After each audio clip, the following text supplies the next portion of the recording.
como que é? Agora foi, minha gente. Se começar a cheirar de tudo.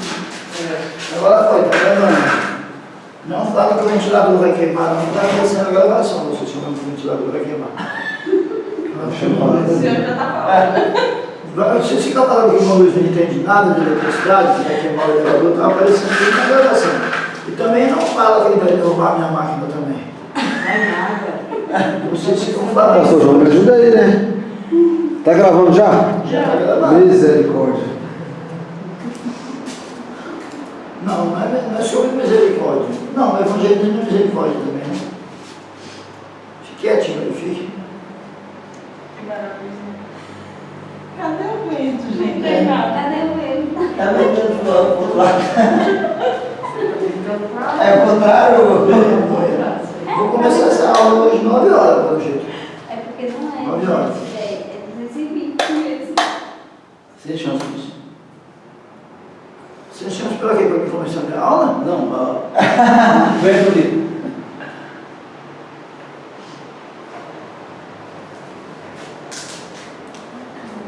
Aleluia. Deu certo já aí? Porque aqui não está chegando nada, não. Mesmo? Aqui também não. Chegando suor aqui nas costas. Do lado dele. Dois aqui do lado. Vamos lá, né, gente? Isso aí não tem jeito, não. Vamos lá. O evangelismo e sua história. Evangelismo, segunda aula, o evangelismo e sua história. Evangelismo não é novidade. Quando eu falo que o evangelismo não é novidade, eu lembro do amigo da irmã Maria que falou, como é que foi, irmã Maria? Quem quiser que venha na igreja, eu não vou fazer evangelismo não. É, quem tiver. É porque os é- doentes que venham para a igreja. É porque para ele, evangelismo é novidade. Mas o nosso comentário aqui diz que evangelismo não é novidade. Não é apenas técnica originada pelos reformadores, né? Porque tem gente que diz que o evangelismo é depois da reforma. É técnica originada pelos reformadores, mas não é. E nem tampouco pela igreja do século XX. Não foi a igreja do século XX que inventou o evangelismo. E por esses motivos, muitos têm negligenciado o evangelismo por não saberem a sua história.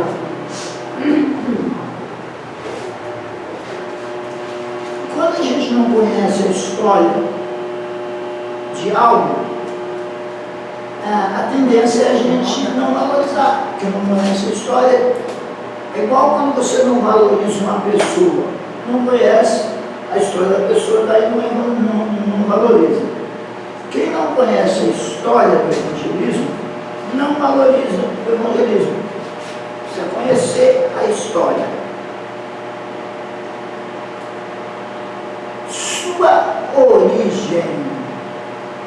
Sua origem. Agora passou o calor, agora o povo está todo sorvente. Só eu que não, porque aqui dentro não chega. Não, mas tá bom. Tá chegando, né? O vento só vai das meninas. Não, só eles aqui, Tá bom. Tá passando direto. Sua origem, vamos lá, gente. Sua origem, o instrumento, sua origem, a origem do evangelismo. O instrumento usado por Deus para a divulgação de sua maravilhosa. Gente, são muito horas após a aula. Que bom, hein? Sua origem. O instrumento usado por Deus para a divulgação de sua maravilhosa mensagem é o evangelismo. Este trabalho é de iniciativa divina, não é produto da mente humana. O evangelismo não é produto da mente humana, não foi um homem que decidiu que era necessário evangelizar. Mas nasceu no seio de Deus, isto é, a vontade de salvar a sua criatura.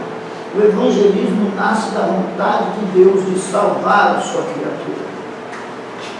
Portanto, o evangelismo é uma flor que se desabrochou no coração divino. Não é algo humano. Quando é algo humano, geralmente o resultado não é duradouro. Às vezes até consegue conquistar alguém, mas a pessoa não permanece. Porque o evangelismo que foi feito não teve origem em Deus. O evangelismo que tem origem em Deus é um evangelismo que ele não só traz a pessoa, mas ele conserva a pessoa dentro da igreja. Mas aqui nós vamos falar sobre esse negócio de conservar dentro da igreja. Deus Pai originou. Deus Pai originou o evangelismo.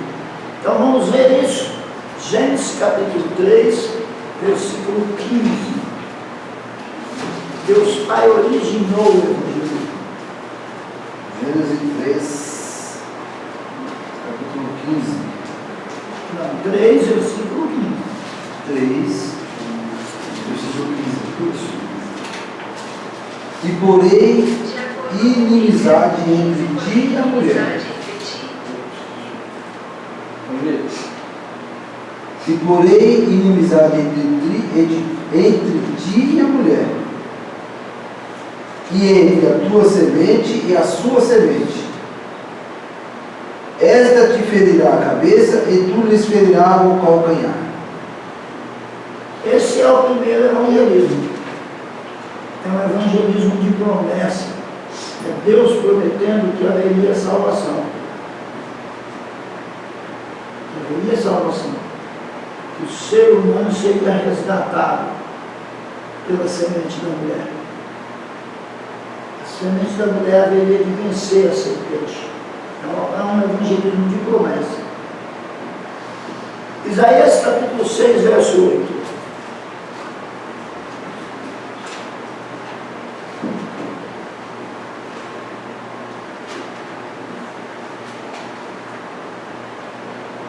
Isaías capítulo 6, versículo 8. Depois disso, ouvi a voz do Senhor que dizia: a quem enviarei? E quem há de ir por nós? Então disse eu: eis-me aqui, envia-me a mim. Outro evangelismo de promessa é a promessa do envio de Cristo. A quem enviarei? E quem há de ir por nós? Uma profecia. É o eterno conselho. É o Pai perguntando quem irá resgatar a nossa criação. Por que nossa? Criação da Trindade, do Pai, do Filho e do Espírito Santo. O Pai pergunta: a quem enviarei e quem há de ir por nós? E o Filho diz: olha, eu estou aqui, pode me enviar. Nesses dois versículos encontramos a promessa de libertação e o apelo divino para divulgar os seus desígnios. Então, Deus Pai originou o evangelismo. E Cristo o cumpriu. O Pai originou e Cristo o cumpriu. João capítulo 3, versículos 1 ao 3, por favor.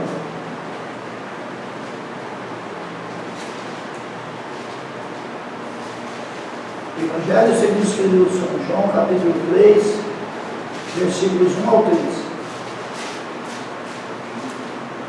Capítulo 3, do 1 ao 3. Isso. E havia entre os fariseus um homem, chamado Nicodemos, príncipe dos judeus. Este foi ter de noite com Jesus e disse-lhe: Rabi, bem sabemos que és mestre, vindo de Deus, porque ninguém pode fazer esses sinais que tu fazes, se não for de Deus, se Deus não for com ele. Jesus respondeu e disse-lhe: na verdade te digo, que aquele que não nascer de novo não pode ver o reino de Deus. Então, é o próprio Jesus evangelizando. Aí ele vai evangelizar Nicodemos. E aí nós começamos a ver os exemplos do evangelismo de Jesus. Jesus evangelizou tanto uma pessoa só, como no caso de Nicodemos, está só ele aí. A mulher samaritana, está só ele aí. Só ela lá, no lado lá de Jesus e a mulher samaritana. Em João capítulo 4, Jesus e a mulher samaritana, está só ele e ela lá. Mas nós vemos também, eu vou bater a mãozinha. Não vou jogar aqui. Mexe no ventilador, vou jogar não. Então, nós vemos Jesus evangelizando individualmente. Nicodemos, a mulher samaritana. Mas vemos também Jesus evangelizando as massas. No caso da multiplicação dos pães, e em tantos outros casos. Então Jesus tanto fez evangelismo individual, pessoal, quanto evangelismo de massa. Jesus cumpriu o evangelismo. O Pai originou, Jesus cumpriu. A vida de Cristo aqui na terra, suas palavras, suas obras, suas ações, sempre estiveram em completa harmonia com a vontade divina. Que vontade? A vontade de que o Evangelho fosse anunciado. Sua preocupação era cumprir toda a justiça. O Espírito Santo o divulgou. Atos dos Apóstolos, capítulo 13, versículos 1 e 2. Atos 13, versículos 1 e 2. Atos 13, 1 e 2. E na igreja que estava em Antioquia, havia alguns profetas e doutores, a saber, Barnabé e Simão, chamado Níger, e Lúcio, Cirineu, e Manaém, que fora criado com Herodes, o tetrarca, e Saulo. E servindo eles ao Senhor, e jejuando, disse o Espírito Santo: apartai de mim a Barnabé e a Não tem Saulo. esse de mim. Não tem esse de mim. Eu falei de mim? É, E servindo eles ao Senhor e jejuando, disse o Espírito Santo: apartai-me a Barnabé e a Saulo para a obra que os tenho chamado.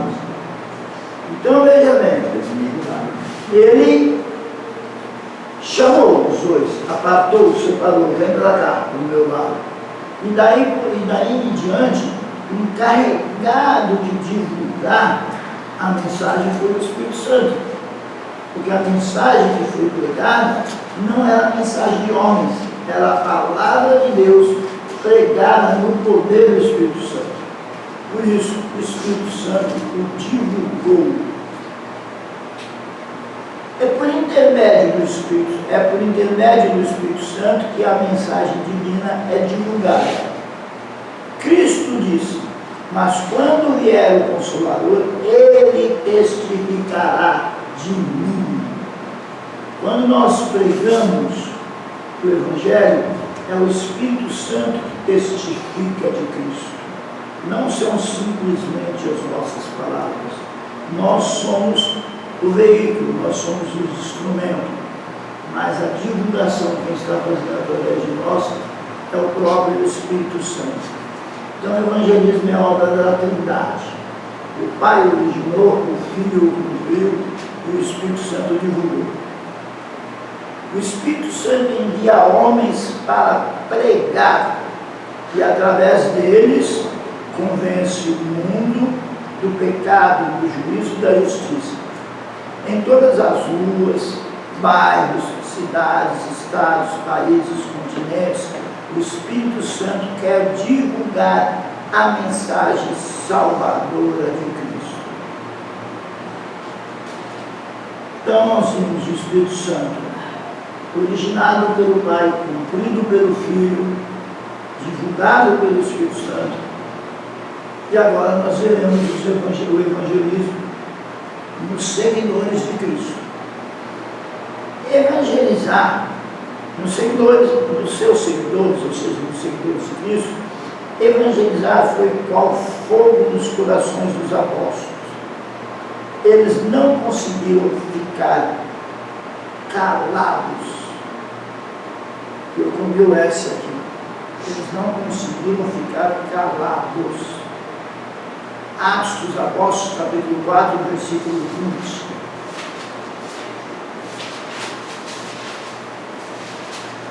Quatro e 20. Por favor. Atos 4, 20. Porque não podemos deixar de falar do que temos visto e ouvido. Olha, se nós lemos o contexto, eles disseram isso sobre a ameaça. Sim ou não? Quem lembra do contexto? O senhor lembra do contexto, senhor Luiz? Quem lembra do contexto, gente? Confirma o que eu digo? Eles disseram isso sobre a ameaça? Não? Pedro e João aprisionados. Então foi sobre a ameaça. Isso foi depois que eles foram soltos. Isso, é. Disseram para eles não falar, eles disseram que iam continuar falando, não é isso? Repete o versículo para nós. Porque não podemos deixar de falar do que temos visto e ouvido. Então, um dos principais sinais da conversão é o desejo que a pessoa sente de falar daquilo que viu e ouviu. Hoje, está meio de largar. As pessoas aceitam Jesus e não tem mais aquela vontade de pregar o Evangelho como as que aceitavam antigamente tinham. Mas eu quero crer, eu penso aqui comigo, que o motivo é o próprio clima em que elas aceitam Jesus. O clima já não é aquele clima de fervor como era outrora. Eu não posso ficar falando isso. Primeiro, porque eu pareço muito velho, né? Pareço muito velho quando eu falo isso. Porque a pessoa vai dizer, isso é conversa de velho. Fica relembrando o passado. Eu não sou tão velho assim, vou fazer só 60 no mês que vem. Tá jovem. Então, primeira coisa, fica parecendo que eu sou velho. Segunda coisa, fica parecendo que eu acho que não existe mais crente hoje. Só no meu tempo que tinha crente. Há 30 anos atrás, 30 e poucos anos atrás, quando eu conheci o Evangelho. E não é isso. Eu acredito que ainda tem 7.000 joelhos. Estava querendo que jogue ela em alguém. Vem cá.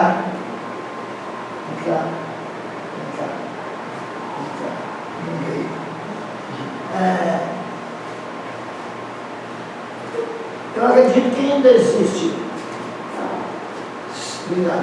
7.000 bocas que não beijaram o Baal e 7.000 joelhos que não se dobraram perante ele. Eu acredito que ainda existe. E que Deus os está sustentando. Eu acredito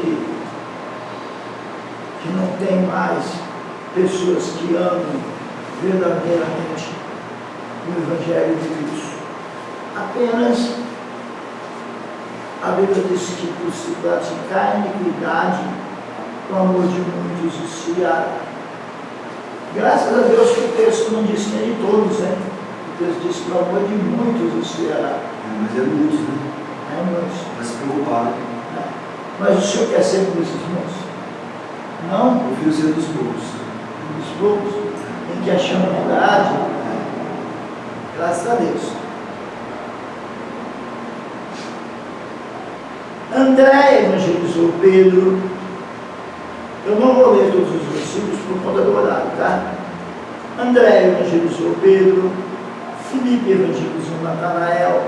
Pedro evangelizou Cornélio.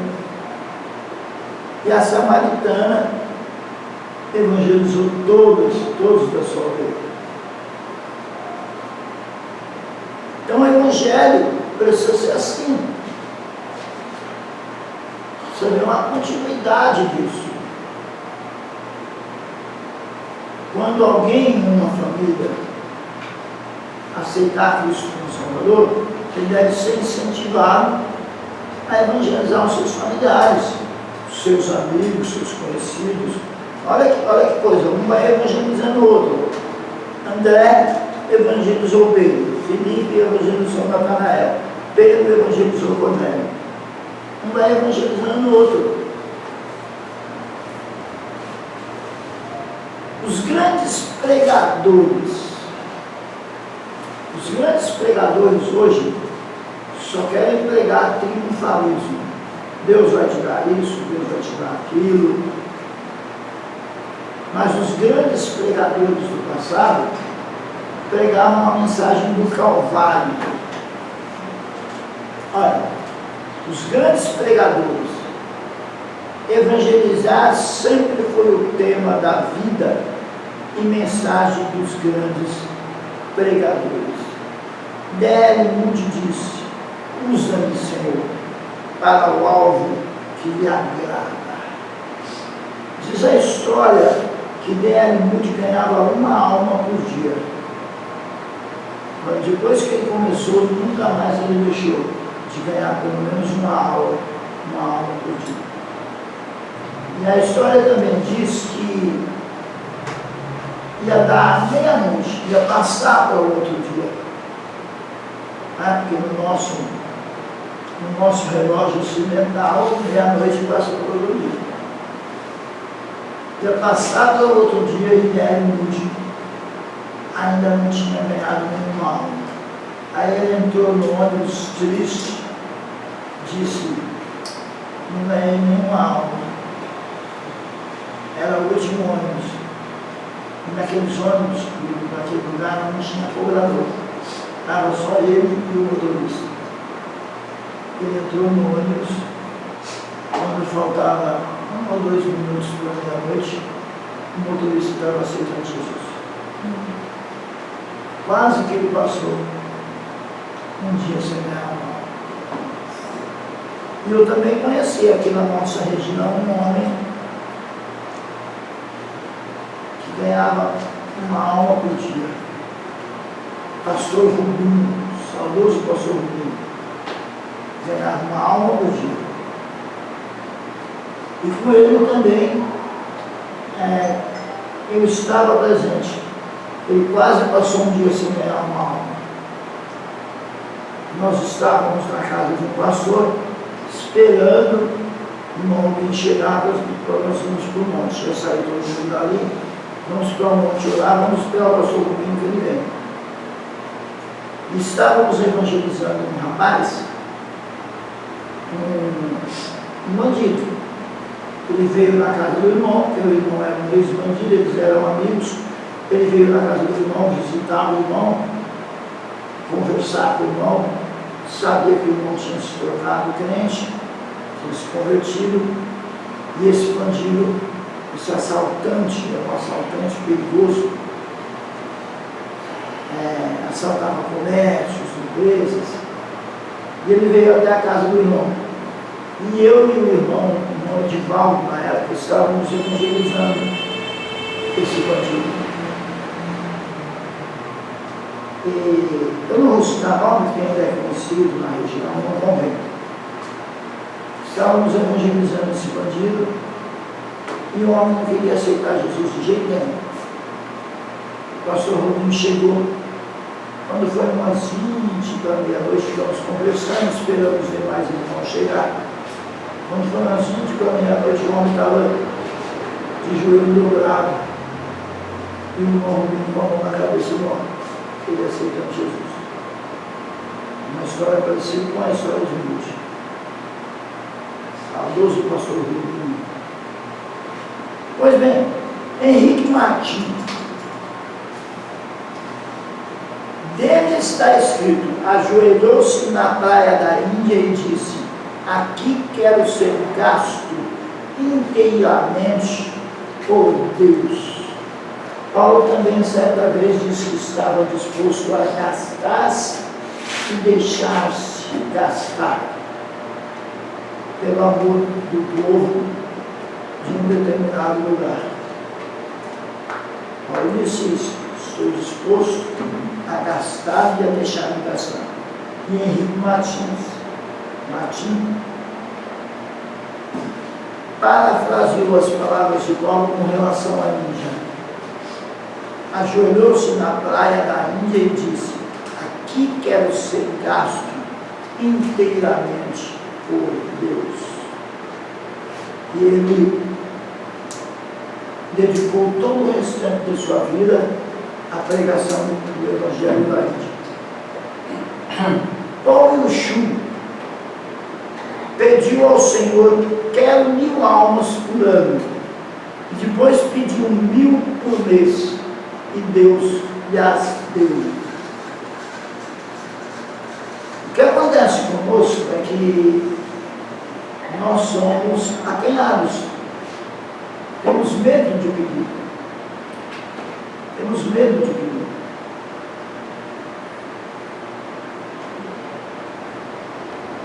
Jesus diz assim: ó, pedi para que eu vos conceda e o vosso gozo seja completo.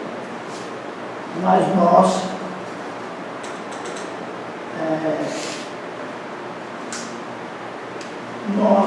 não pedimos, somos acanhados para pedir. Eu acredito que já fizemos isso, que todo começo de ano a igreja deva pedir um total de almas a Cristo. Senhor, esse ano nós queremos tantas almas e trabalhar para alcançar aquele objetivo. Acho que a igreja ou a equipe de evangelismo da igreja falha quando não faz isso. Falha. Nós certa vez pedimos, vamos pedir pouquinho, vamos pedir um grão, vamos pedir 100 almas esse ano. Pedimos 100 almas.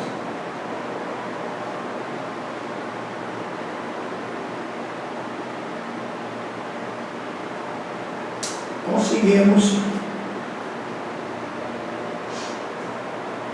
112 almas. Pedimos 100, conseguimos 112. Pedimos,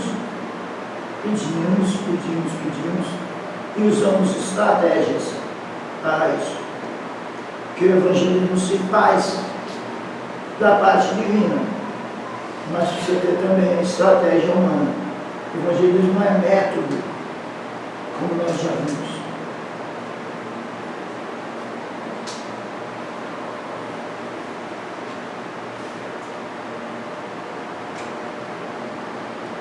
Quantas almas os irmãos querem na cruzada? Irmão Luiz, quantas almas os irmãos querem na cruzada? Quantas almas os irmãos querem na cruzada? É uma pergunta particular ou... O irmão faz parte do grupo, não é isso? Então fale pelo grupo. Pelo grupo não dá para falar porque não foi decidido nada. Não foi decidido nada? Não foi abordado esse assunto. Não foi abordado esse assunto? Tá. Pelo menos comigo, não. Então tá bom. Você acabou de fazer o grupo perder um ponto. Eu estou brincando, não perdeu não. Gente, seria legal se vocês fizessem isso, tá bom? Não peçam, Porque às vezes sabe o que acontece?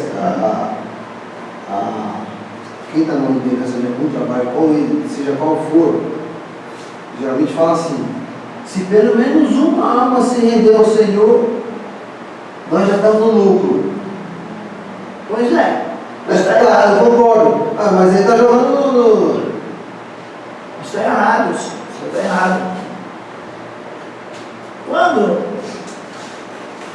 Quando é feito o convite para as bodas, para o casamento, o pai de família, ele tem já os convidados dele. Os convidados dele se negam a vir à festa. E aí ele diz assim: Vai buscar gente aí, se pelo menos um vir, tá bom? É assim que ele diz? Vai Não! nos valados, força eles a entrarem. Pra quê? Pra quê? Pra quê? Pra quê? Pra quê? Não, senhor. Festejar de tudo. Não, senhor, eu quero texto. Texto. Eu quero texto.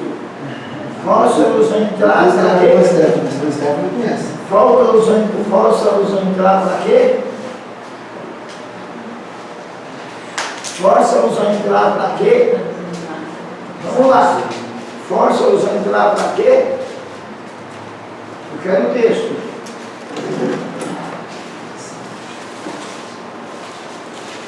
Força-os a entrar pra quê?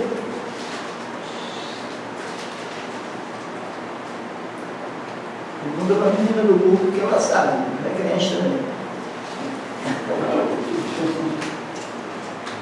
Forças vão entrar para quê?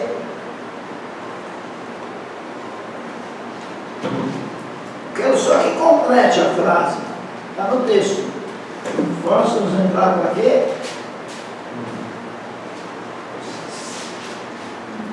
Gente, eu vou brincar com vocês. Vocês tinham que saber de cor. Vocês não leu o Novo Testamento, não. Lucas 16, 14. Não precisava nem saber onde está, tinha que estar de cor na ponta da língua. Vocês não estão lendo o Novo Testamento, não. Isso é uma coisa grave, hein? Vocês não estão lendo o Novo Testamento. Está vendo como a gente descobre as coisas? Acabei de descobrir que vocês não estão lendo o Novo Testamento. Se não está lendo o Novo, coitado do velho.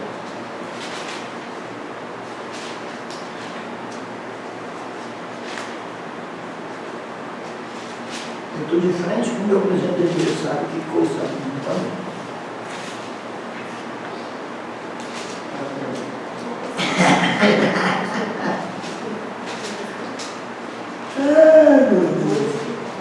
Eu quero só que complete a frase. Força-nos a entrar para quê? Exercício de completar. Igual no ensino fundamental. Força-nos a entrar para quê? Gente, eu vou falar. Para que minha casa se encha. Salve pelo mundo. Força-nos a entrar, Luiz, força-nos a entrar para que a minha casa se encha. Então a gente tem que começar a pegar pela orelha esses líderes que falam que se pelo menos um vier, tá bom. Não deixa eu falar isso não. Força-os a entrar para que a minha casa se encha. Se encha. 14. Eu até vontade de tomar mais café. Eu não vou tomar, não, eu preciso dormir essa noite. Café é bom danado, né? Pena que eu preciso dormir essa noite, também eu tomar mais um pouquinho. E aí, minha gente, força-os a entrar para que a minha casa se encha. E olha, já que eu entrei nesse negócio de